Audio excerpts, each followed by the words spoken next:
بسم اللہ الرحمن الرحیم۔ پیارے پیارے ممبرز، امید ہے آپ خیریت سے ہوں گے۔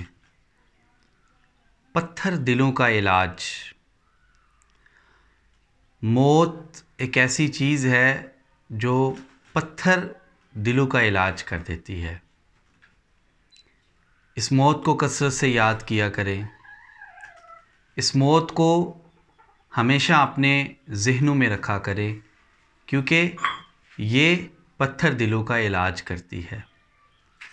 موت والدین لے جاتی ہے، موت بچوں کو یتیم بنا دیتی ہے، اور اگر آپ چاہتے ہیں کہ آپ کے پتھر دل کا علاج ہو تو فرمان رسول کے مطابق آپ قبرستان کا رخ کیا کریں۔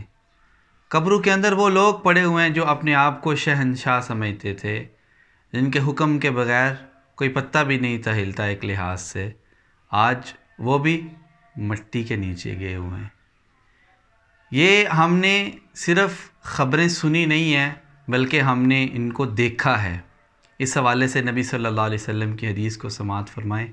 آپ نے فرمایا ایک ہوتا ہے خبر کو سننا اور ایک ہوتا ہے دیکھنا، اور پھر آپ نے مثال دی موسیٰ علیہ السلام کی کہ جب موسیٰ علیہ السلام کو اس بات کی خبر دی گئی کہ آپ کی قوم نے آپ کے بعد اللہ کی عبادت کو چھوڑ کے دوبارہ بچھڑے کی عبادت میں لگ گئے ہیں، تو آپ نے اپنی ان تختیوں کو نہیں تھا پھینکا، خبر سنی تھی۔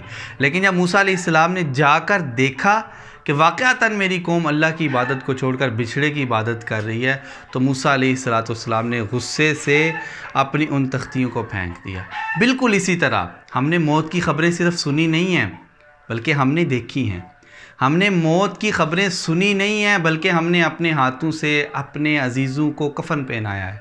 ہم نے موت کی خبریں صرف سنی نہیں ہیں بلکہ ہم نے اپنے کندھوں پہ جنازے اٹھا کے ہم قبرستان تک لے کر گئے ہیں۔ ہم نے موت کی خبریں صرف سنی نہیں ہیں بلکہ ہم نے اپنے ہاتھوں سے اپنے عزیزوں کو قبر کے اندر ڈالا ہے۔ ہم نے موت کی خبریں صرف سنی نہیں ہیں بلکہ ہم نے اپنے ہاتھوں سے اپنے عزیزوں کو دفنانے کے بعد اوپر مٹی بھی پھینکی ہے۔